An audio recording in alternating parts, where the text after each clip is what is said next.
네, 저희는 하나님을 믿고 그 사랑을 고백하며 살아가는 자들인 줄 믿습니다. 그리고 하나님께서 구별하신 이 세상 가운데 구별하여 내셔서 거룩함으로 살아가게 하신 자들인 줄 믿습니다. 그렇게 우리는 세상 사람들과 다르게 살아가는 자들인 줄 믿습니다. 사람의 인생은 오늘 네 가지로 나누어 볼 수 있습니다. 오늘 저희가 말씀 제목을 그리스도인의 라이프라고 잡았는데, 이 라이프의 뜻은 인생, 그의 삶입니다. 그래서 저희 청년들과 이 LIFE를 가지고 4주간에 걸쳐서 무엇을 우리가 세상과 다르게 만드는지, 우리가 세상을 살아갈 때 무엇이 우리로 하여금 세상 사람들과 다른 삶을 살게 하는지를 나누어 썼습니다. 사람의 인생은 이 LIFE로 나누어서 볼 수 있는데, 먼저 우리가 함께 나누고 싶은 말은 L입니다. L은 무엇일까요? 무엇의 약자일까요? 답이 나왔군요. 네.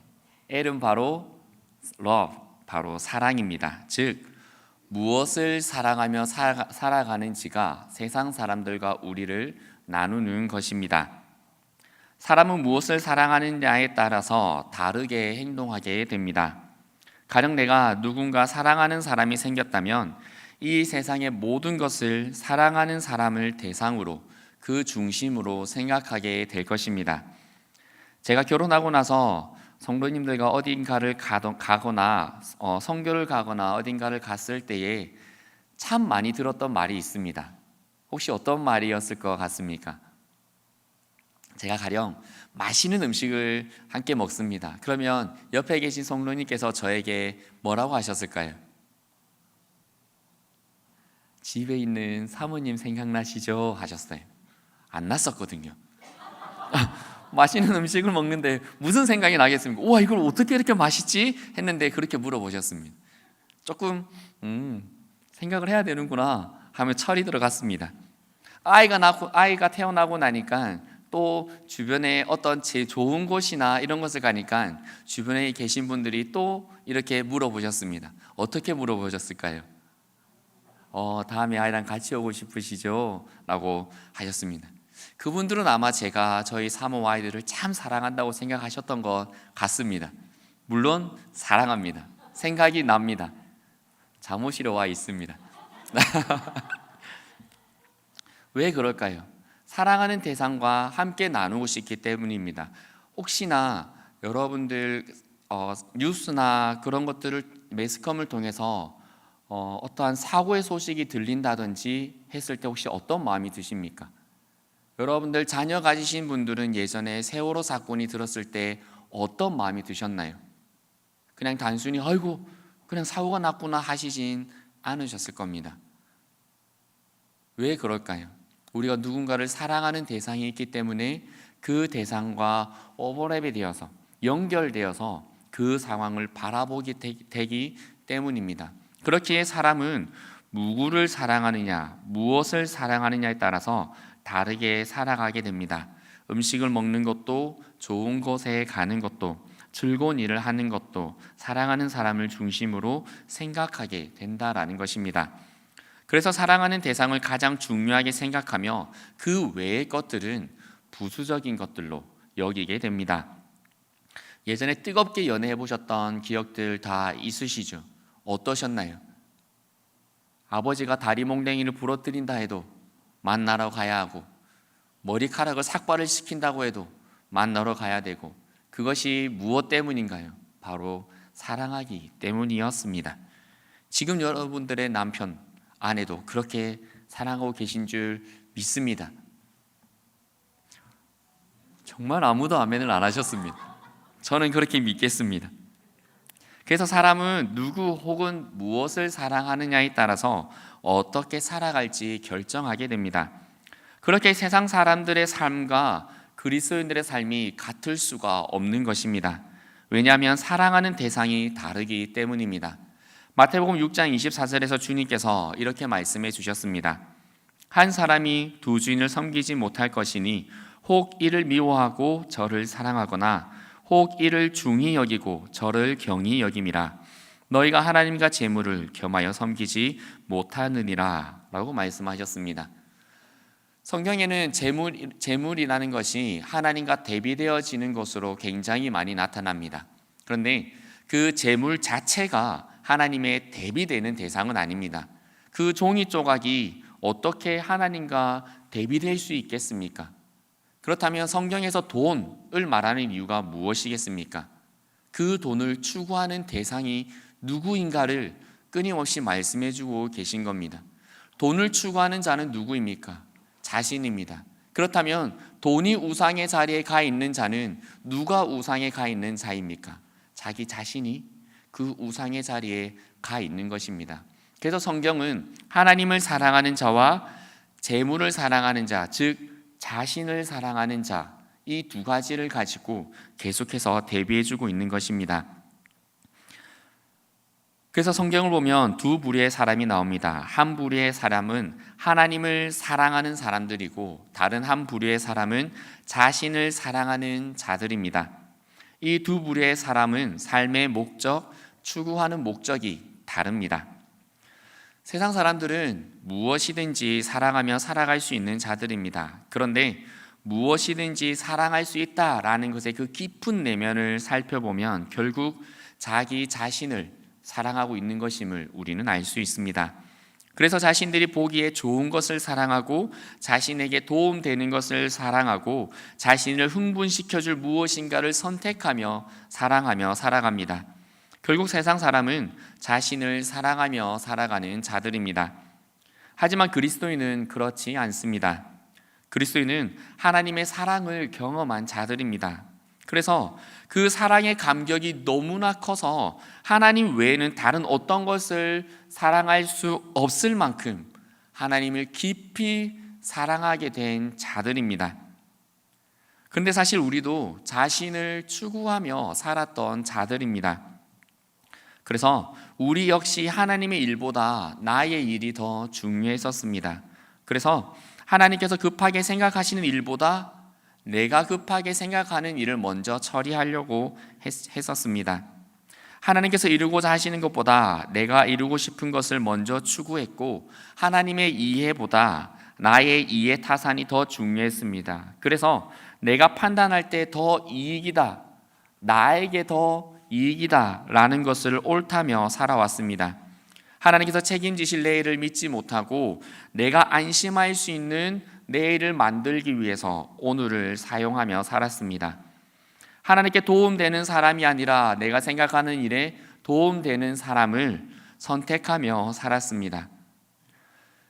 우리가 교회에서 옷을 점잖게 입고 깔끔하게 입고 입가의 미소를 언제나 잃지 않으며 정중하게 인사하고 교회 바닥에 떨어져 있는 더러운 쓰레기를 맨손으로 줍는다고 하더라도 그 중심을 아신 하나님께서는 속지 않으십니다. 그렇게 우리도 우리를 추구하며 살아갈 수밖에 없었던 죄인들입니다. 그런데 우리에게 하나님께서 독생자 예수를 보내어 주신 것입니다. 로마서 5장 8절의 말씀을 저희 한번 함께 읽어보기를 원합니다. 우리가 아직 죄인 되었을 때에 그리스도께서 우리를 위하여 죽으심으로 하나님께서 우리에 대한 자기의 사랑을 확증하셨느니라. 아멘. 우리가 무엇인가를 잘해서가 아닙니다. 우리는 여전히 하나님을 알지 못할 때, 여전히 하나님을 부인하고 여전히 하나님이 없다라고 말하고 여전히 나 중심으로 살아가고 있을 때 하나님께서 독생자 예수 그리스도를 우리에게 보내어 주신 것입니다. 그리고 누구든지 주님을 믿게 하셨고 주님의 이름을 힘입어 하나님께로 나아갈 수 있는 길을 열어주셨습니다. 그래서 새로운 삶을 살아가게 하셨습니다. 이에 대해 바울은 이렇게 선포합니다. 그런즉 누구든지 그리스도 안에 있으면 새로운 피조물이라. 이전 것은 지나갔으니 보라 새 것이 되었도다. 아멘. 하나님보다 내가 더 중요하다며 살아갈 수밖에 없었던 우리들이 그리스도 예수 안에서 새로운 피조물이 된 것입니다. 새로운 창조가 우리에게 일어나게 된 것입니다. 이것은 조금의 변화가 아닙니다. 습관이 변화되는 것이 아닙니다. 담배를 폈던 습관이 담배를 안 피는 사람으로 변화되는 그 정도의 수준이 아닙니다. 완전 그 존재 자체가 새롭게 변화되는 것입니다.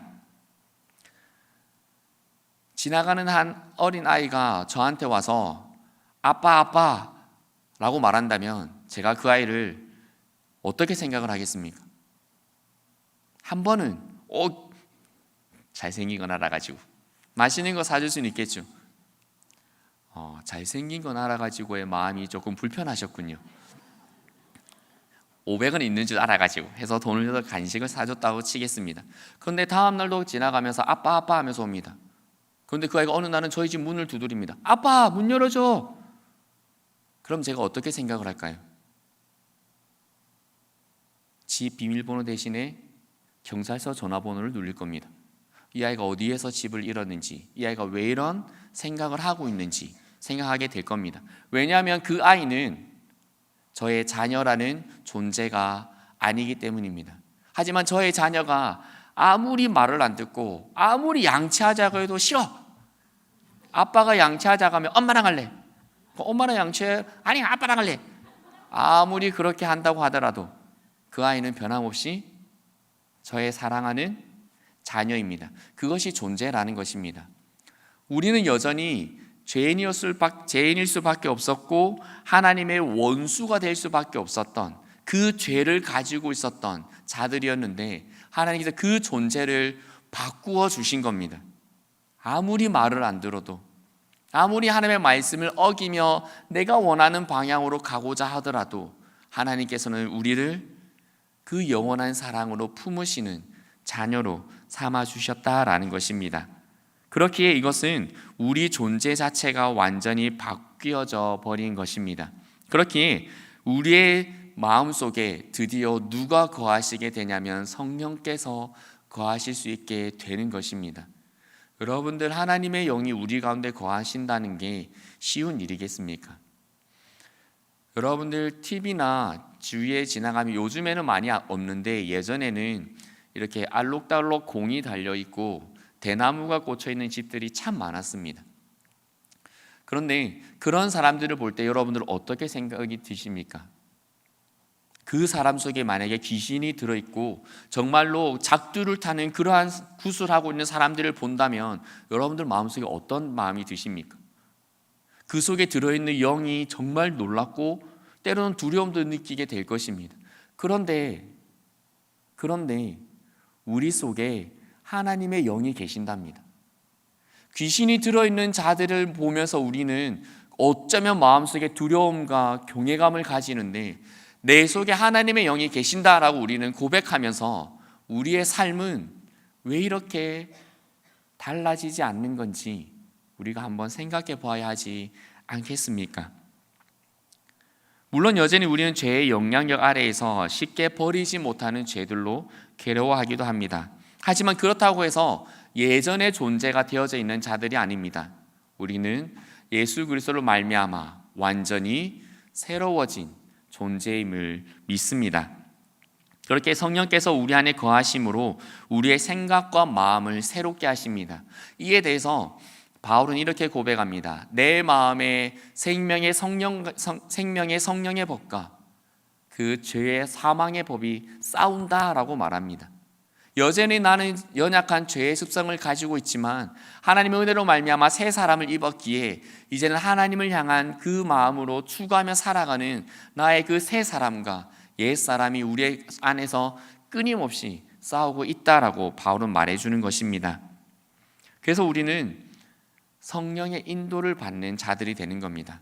오해하지 마시기 바랍니다. 성령의 인도를 받는다는 것은 옛날에 죄악된 습성이 전혀 존재하지 않는 자가 아닙니다. 성령의 인도를 받는 사람이란 말은 끊임없이 죄의 길로 가게 되는 나에게 끊임없이 생명의 성령의 법을 말씀해 주신 성령님의 인도하심과 견인하심이 있다라는 것입니다. 우리는 그렇게 하나님의 은혜를 받고 새롭게 창조된 자들인 줄 믿습니다. 하나님의 약속이 보장되어 있고 새하늘과 새 땅이 창조되어질 때에 하나님과 영원한 안식에 쉼에 들어갈 자들인 줄 믿습니다. 이것이 사실입니다. 예수 그리스도를 믿으십니까? 예수 그리스도를 믿는다는 것은 단순히 영접 기도를 또박또박 바르게 했다라고 해서 되는 것이 아닙니다. 내가 예수 그리스도를 믿는다는 것은, 내가 구원받았다는 것은 어떤 목사님한테 야, 너 구원받았어? 그럴 때 뭔가 마음에 감동이 일어서 네, 저 구원받았어요가 아니다라는 것입니다. 예수 그리스도를 믿는다는 것은, 구원받았다는 것은 우리가 생각하는 것 이상의 의미를 가지고 있습니다. 그렇기에 누구도 나를 이전의 나로 평가하고 대하지 못하게 해야 합니다. 사단이 우리를 자신의 법으로 정죄하지 못하게 우리는 해야 합니다. 세상이 나를 세상의 잣대로 판단하지 못하도록 해야 합니다. 우리는 하나님을 사랑하고 독생자 예수 그리스도를 믿음으로 성령님으로 인치심을 받은 자들이기 때문입니다. 나의 존재가 하나님의 자녀로 바뀌고 나의 입술의 말들이 하나님의 의의 말을 하게 되며 나의 성격이 온유하고 겸손하게 바뀌어가고 나의 마음밭이 말씀의 30배, 60배, 100배의 결실을 맺을 수 있는 밭으로 바뀌어지는 것입니다. 예수 그리스도를 믿었는데 내가 여전히 옛날 사람의 습성과 옛날 사람의 고집을 그대로 가지고 있다면 아직 우리는 그리스도의 장성한 분량에까지 가지 못하고 있습니다. 주님께서는 분명히 말씀하셨습니다. 주님의 그 온유와 겸손함을 배우라라고 말씀하셨습니다. 우리의 신앙의 연수가 깊어가면 깊어갈수록 그렇게 바뀌어져 가야 하는 것입니다. 그렇게 성화가 우리에게 이루어져야 하는 것입니다. 그러니 우리의 삶에 그러한 은혜를 허락해 주신 하나님의 사랑을 우리가 경험했기에 어떻게 하나님 외에 다른 것을 우리가 사랑할 수 있겠습니까? 요한 1서 2장 15절에 이렇게 말해줍니다. 이 세상이나 세상에 있는 것들을 사랑하지 말라. 누구든지 세상을 사랑하면 아버지의 사랑이 그 안에 있지 아니하니 라고 말씀해 줍니다. 혹시나 정말 만약에 내가 그리스도인이면서 하나님 외에 더 사랑하는 것이 존재하고 있다면 우리는 생각해 보아야 됩니다. 첫째, 내가 정말 하나님을 아버지로 모시고 예수 그리스도의 십자가 공로로 은혜 받았으며 성령께서 거하시는 거룩한 전이 되어 있는지. 둘째, 내가 나에게 베푸신 하나님의 사랑을 정말 깨달아 알고 감격하며 살아가고 있는지. 셋째, 그 사랑과 감격을 지금 잃어버린 건 아닌지 우리는 생각해 보아야 합니다. 요한계시록에 이 사랑을 잃어버린 교회가 있었습니다. 바로 에베소 교회입니다. 에베소서를 보면 바울은 에베소 교회에 편지를 보내면서 하나님과 사랑으로 하나됨을 굉장히 많이 강조하고 있습니다.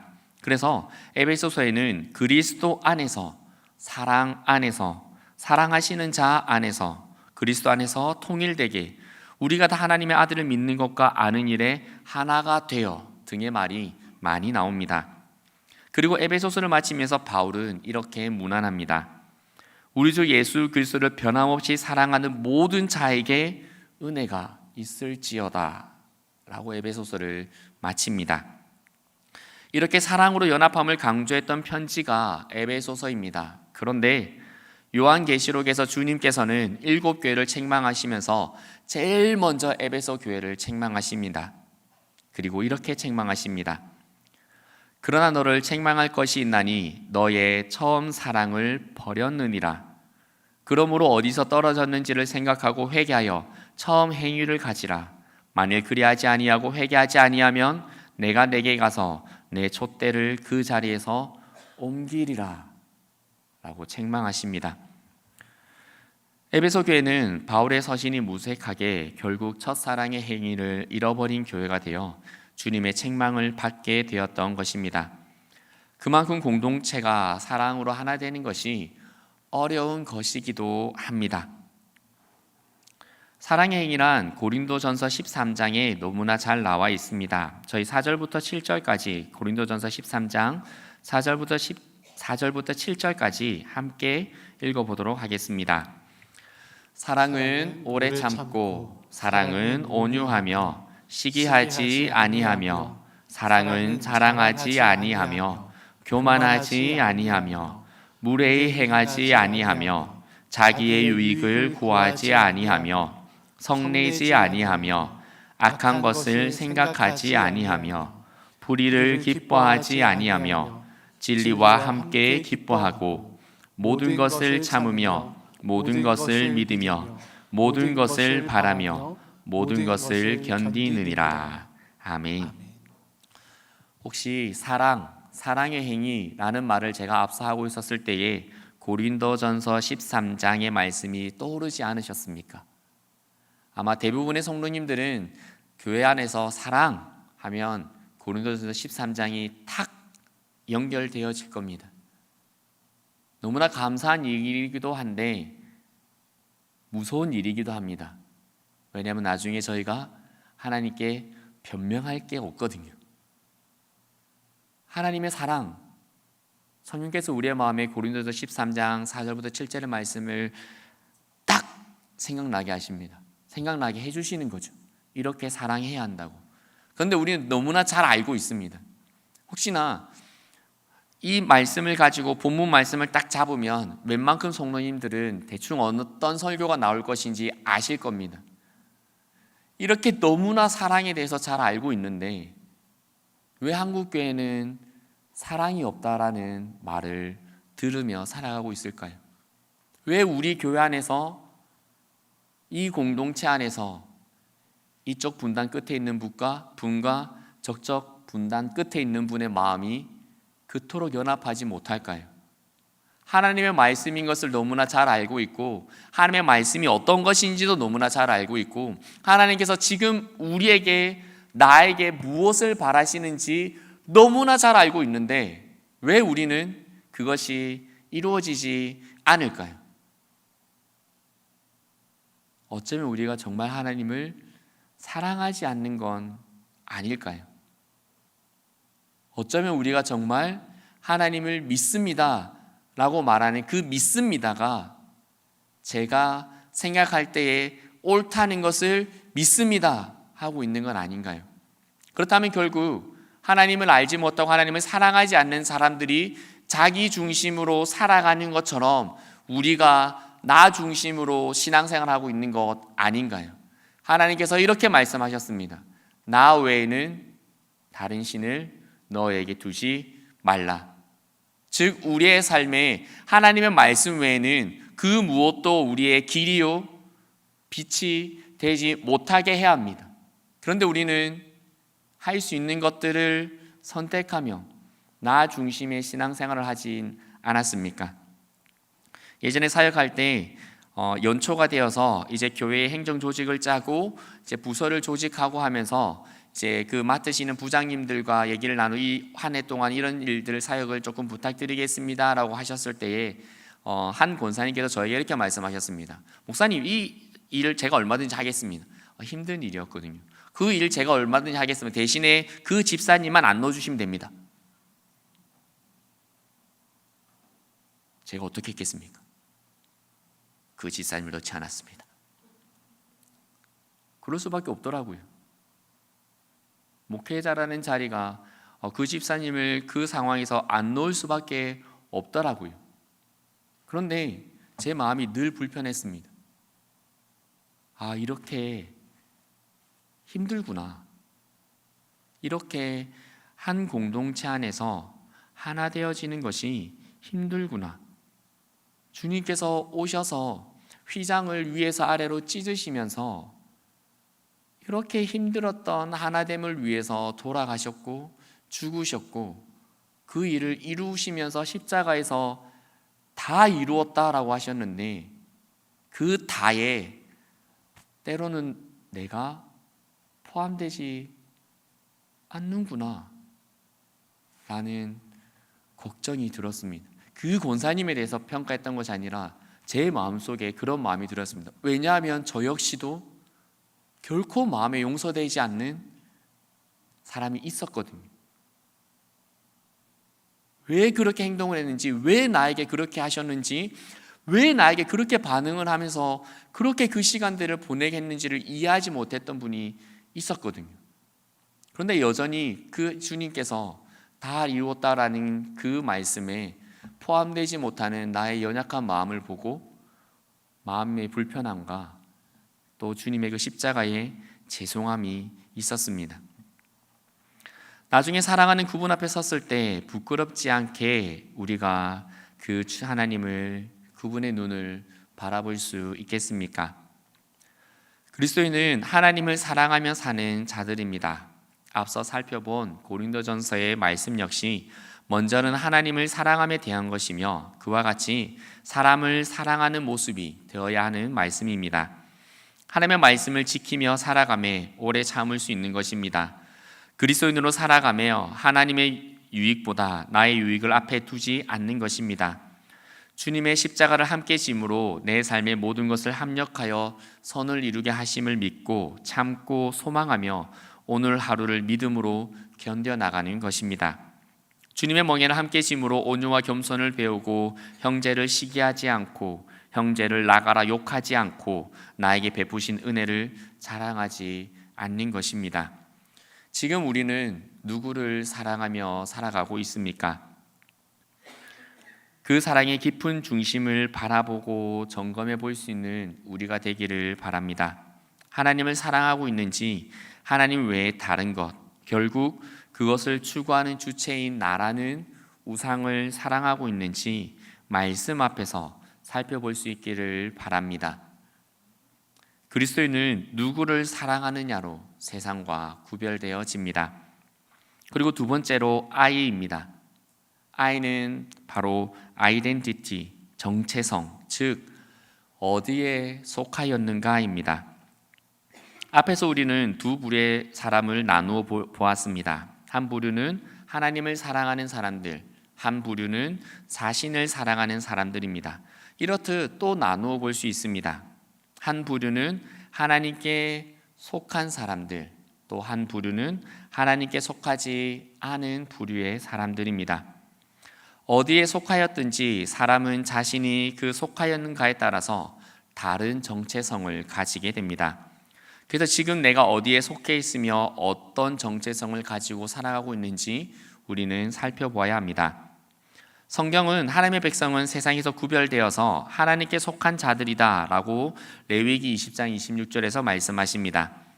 예수님께서도 이 세상에 속하지 않으셨음을 요한복음 8장 23절에서 말씀하시고 예수님을 믿는 자들 역시 예수님과 같이 세상에 속하지 않은 자들임을 요한복음 17장 16절에서 말씀해 주십니다. 그래서 그리스도인들은 세상에 속하지 아니하였기 때문에 세상을 살아갈 때 세상 사람들로부터 미움을 받을 수밖에 없다는 것을 요한복음 15장 19절에서 말씀해 주셨습니다. 그리스도인의 삶을 살아가면서 신앙으로 인해 주변 사람들의 미움을 받는 것은 당연한 것입니다. 세상 사람들이 그리스도의 말을 듣지 않고 무시하며 비방하는 것 역시 당연한 것입니다. 요한일서 4장 6절은 이렇게 말씀해 줍니다. 우리는 하나님께 속하였으니 하나님을 아는 자는 우리의 말을 듣고 하나님께 속하지 아니한 자는 우리의 말을 듣지 아니하나니 진리의 영과 미혹의 영을 이로써 아느니라고 말해줍니다. 우리는 세상에 속해 있지 않는 줄 믿습니다. 그래서 우리는 세상의 사랑을 받기 위해서 살아가서는 안 됩니다. 만약에 지금까지 세상의 사랑을 받기 위해서 우리가 살아왔고 세상의 사랑을 받기 위해서 우리가 신앙생활을 했고 세상에서의 뭔가 조금 더 좋은 대우를 위해서 우리가 기도하며 살아왔다면 여전히 채워지지 않음으로 허전하고 아직도 완성되지 않음으로 허무하고 노력만큼 안정되지 않는 불안함으로 살아가게 될 것입니다. 하지만 하나님의 사랑을 받기 위해 살아왔다면 여전히 채워지지 않았지만 충만하고 아직도 완성되지 않았지만 기뻐할 수 있으며 노력만큼 안정되지 않았음에도 불구하고 평안함으로 오늘 하루를 그리고 또 내일을 기대할 수 있는 것입니다. 마찬가지로 우리 자녀들은 나의 자녀로 키우는 것이 아니라 하나님의 자녀로 키워야 할 것입니다. 내가 원하는 자녀로 키워서도 안 되며 세상의 사랑을 받게 하기 위해 키워서도 안 됩니다. 만약 우리 자녀들이 세상의 사랑을 받는 것에 잘 맞추어져서 성장되었다면 안타깝게도 예배의 자리보다 세상에서 누리는 것들을 우선시하게 될 것입니다. 하나님의 말씀보다 세상의 이치를 따를 것이고 하나님의 나라보다 이 땅에서의 삶을 더 중요하게 생각해서 나의 곳간, 나의 통장의 잔고를 유지하고 채우기 위해서, 또 그것을 나의 자녀에게 잘 물려주기 위해서 노력하며 살아갈 것입니다. 그리고 세상에서 하나님의 백성으로서, 그리스도인으로서는 아무런 영향력 없이 살아가게 될 것입니다. 여러분들 소돔과 고모라 땅에 살았던 롯을 기억하십니까?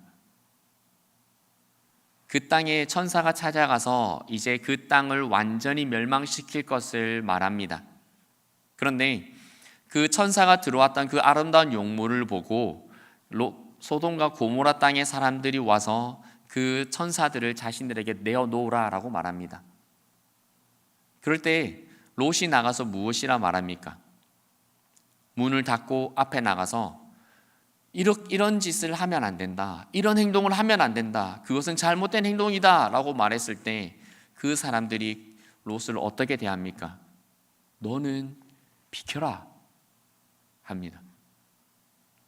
그리스도인들이 하나님의 힘으로 하나님께 사랑받으며 하나님을 향해서 성장하지 못하면 우리가 세상을 향해 무엇인가를 선포하거나 무엇인가를 이야기할 때 세상은 말할 겁니다. 기독교는 나온나? 기독교는 없어져라. 기독교는 필요 없다. 그게 지금 저희들의 현실 아닙니까? 교회 다니는데 아무도 나를 통해 예수님을 발견하지 못하고 주일 예배 가는 것이 마치 학원이나 학교 또는 직장에 가는 것과 다르지 않는 마음으로 다니게 될 것입니다. 주일에 강단에서 주어지는 말씀을 대할 때에 하나님의 말씀의 선포라고 받는 것이 아니라 그냥 내 인생에서 그냥 잘 들려지는 강의 한 편 정도로 인터넷을 틀면 나오는 스타 강사들의 강의나 무엇인가에 어떻게 이 세상을 아름답게 살아갈 수 있는지, 어떻게 마음을 잘 다스려야 되는지 그러한 것들을 가르쳐주는 그냥 한 편의 그냥 감동이 있는 강연 정도로만 생각하고 살아가게 될 것입니다. 그러니 삶의 변화가 일어나지 않고 삶의 회개가 일어나지 않고 하나님을 향한 올곧은 믿음의 성장이 일어나지 않게 되는 것입니다. 우리 자녀들이 하나님께 사랑받으며 성장하기를 소망합니다. 여러분, 우리는 누구에게 속해 있는 자들입니까? 누구의 사랑을 받기 위해 살아가야 합니까? 근묵자흑이라는 말이 있습니다. 먹을 가까이 하면 함께 거머쥔다라는 뜻으로 가까이 하는 것과 닮는다라는 것입니다. 우리는 누구를 가까이 하고 있고 누구를 닮았습니까? 옆에 분을 한번 바라보시기 바랍니다. 옆에 분을 보시고 누구를 닮았는지 보시지 마시고요.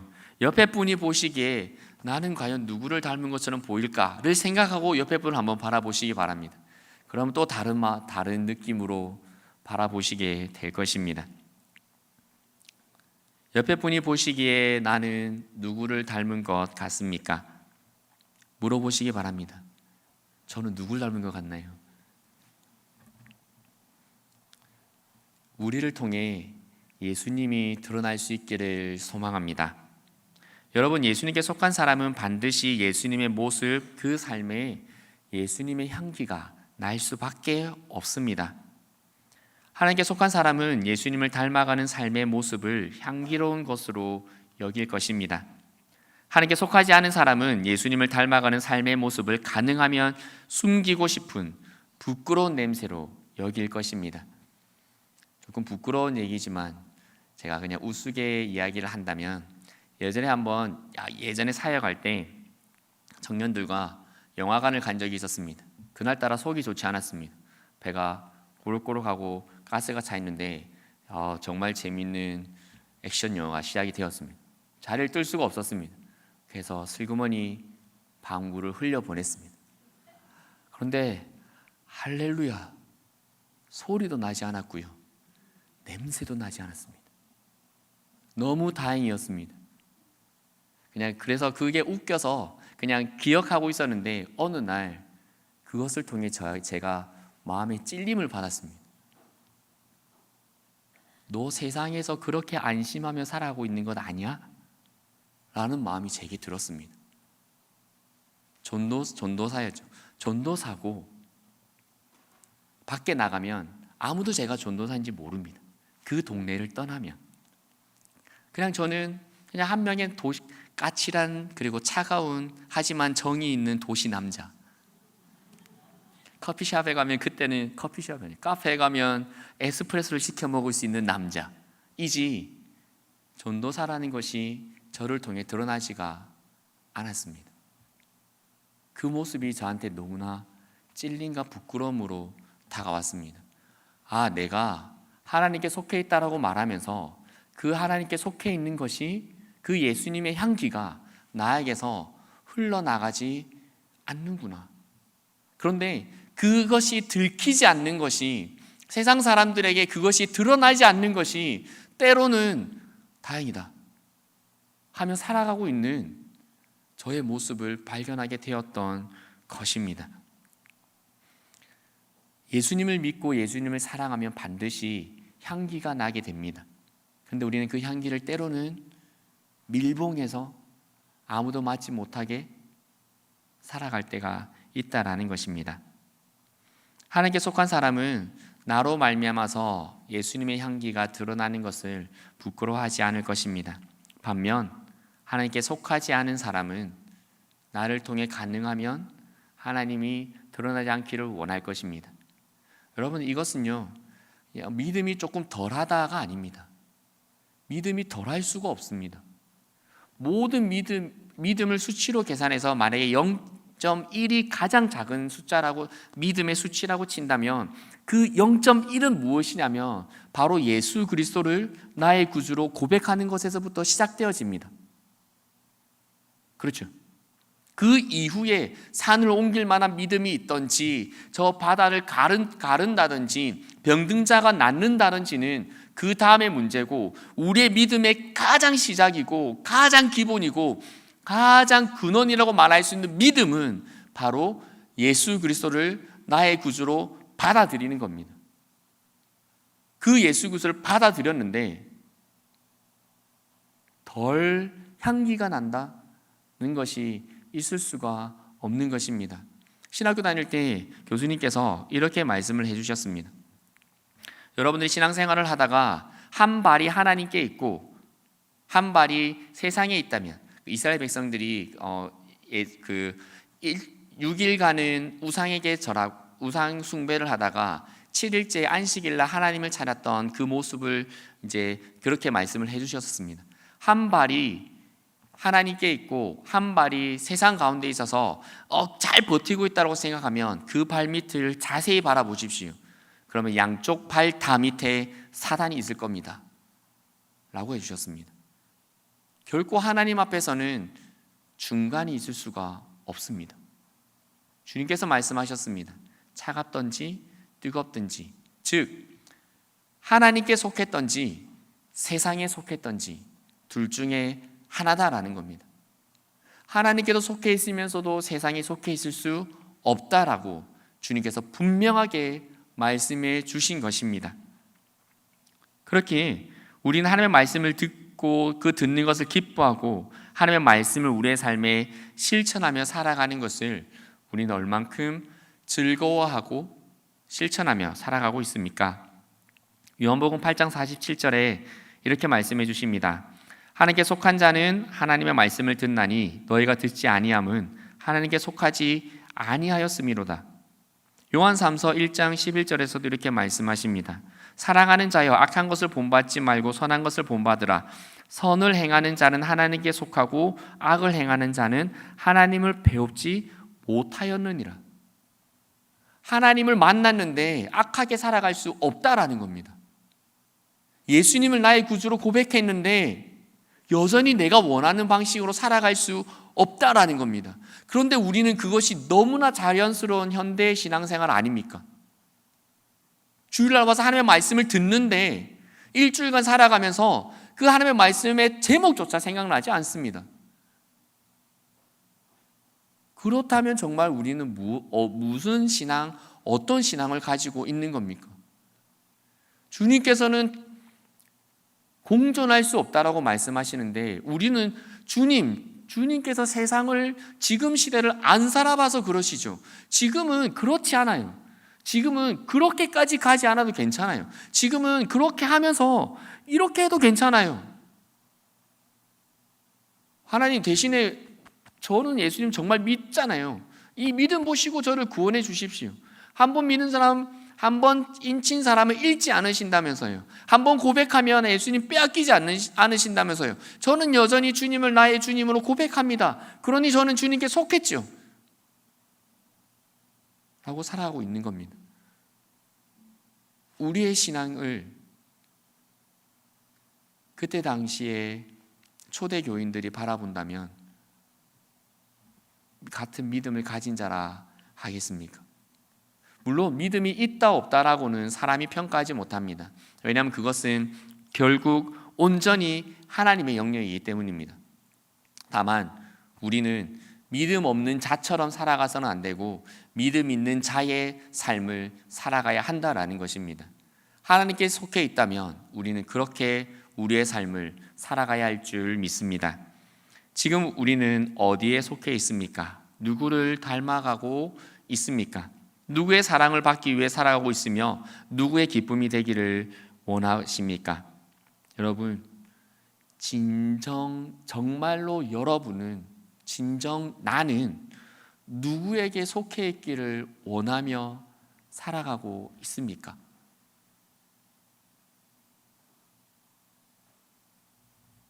그 정답이 나올 때까지 우리의 마음 중심 깊이 내려가 보아야 합니다. 그 본질의 진짜 정답을 찾기 위해서 내가 지금 누구에게 속해 있기를 원하고 누구를 위해서 살아가고 있고 누구에게 사랑을 받고 싶어서 살아가고 있는지, 돈인지, 돈을 추구하는 나의 삶인지, 아니면 정말 하나님이신지 그 답이 나올 때까지 계속 우리의 마음을 내려가 보아야 합니다. 왜냐하면 하나님께서는 그 결국 끝에 있는 마음의 중심을 바라보시기 때문입니다. 우리가 아무리 멋있게 여러 겹으로 사람의 힘으로 결코 뚫어 내려갈 수 없을 만큼 나를 잘 포장해 놓는다 하더라도 하나님께는 아무 소용이 없습니다. 하나님께서는 그 중심을 바라보고 계시기 때문입니다. 하나님을 사랑하는 것, 그리고 하나님께 속해 있는 것으로 우리는 세상과 우리의 삶이 달라지게 되는 것입니다. 하나님을 진심으로 사랑하시기를 소망하며 오직 하나님께 속해 있고 하나님의 사랑을 받기 위해 살아가시는 우리 성도들 되시기를 소망합니다. F랑 E가 남았습니다. 근데 8월 달에 한 번 더 수요 예배 때 말씀을 나눌 수 있는 기회가 있어서 그 두 개는 그때 또 이어서 나누도록 하겠습니다. 우리 찬양팀 나와 주시고요. 우리 함께 찬양하면서 또 함께 기도의 자리로 나아갔으면 좋겠습니다.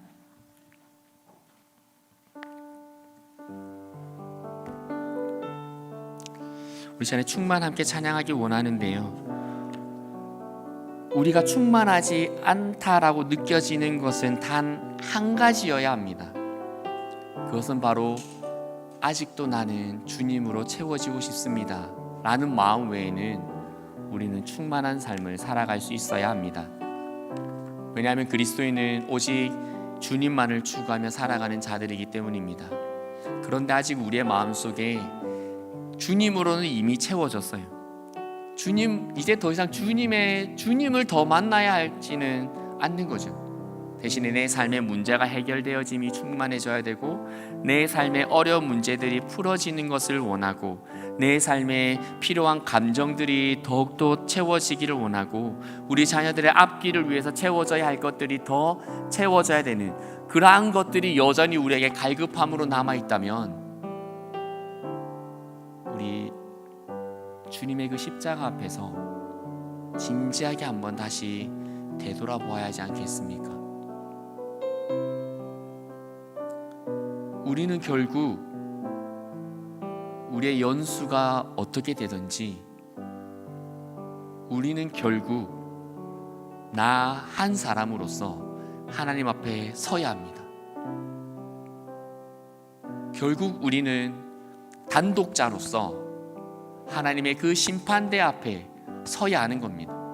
다른 일들은 다 부수적인 겁니다. 나 스스로, 나 자신이, 나 자신의 신앙이, 나의 삶의 중심이 하나님 앞에 세워지게 되는 겁니다. 그래서 바울은 이렇게까지 고백했습니다. 형제들이여, 내가 여러분들을 천국 가게 하고 내가 지옥 갈까 두렵습니다. 그럼 그게 무슨 말이겠습니까? 그렇게 하나님만을 추구하며 살았던 바울 역시 여전히 예수 그리스도에 갈급했던 것입니다. 우리의 신앙이 주님을 닮는다면, 그리스도인이라면 그래야 하지 않겠습니까? 우리 시간에 충만 찬양하면서 이렇게 마음에 고백했으면 좋겠습니다. 주님, 이제는 오직 주님만으로 갈급하겠습니다. 여전히 내 삶에 문제들이 있습니다. 여전히 우리 자녀들 해결해야 될 문제들이 있고, 우리 자녀들 앞으로 살아가야 할 일들을 위해서 또 살아생전에 우리가 해줘야 할 것들 분명히 있습니다. 그럼에도 불구하고 주님, 그것들은 이미 그들을 사랑하시는, 우리 자녀들을 사랑하시는 하나님께서 이루어 가실 것이니 저는 이 시간에 온전히 주님만으로 충만해지고 주님만을 갈급하는 그 신앙의 마음, 그 열정, 그 처음의 사랑이 회복되어지기를 원합니다 하는 마음으로 우리 함께 찬양합시다.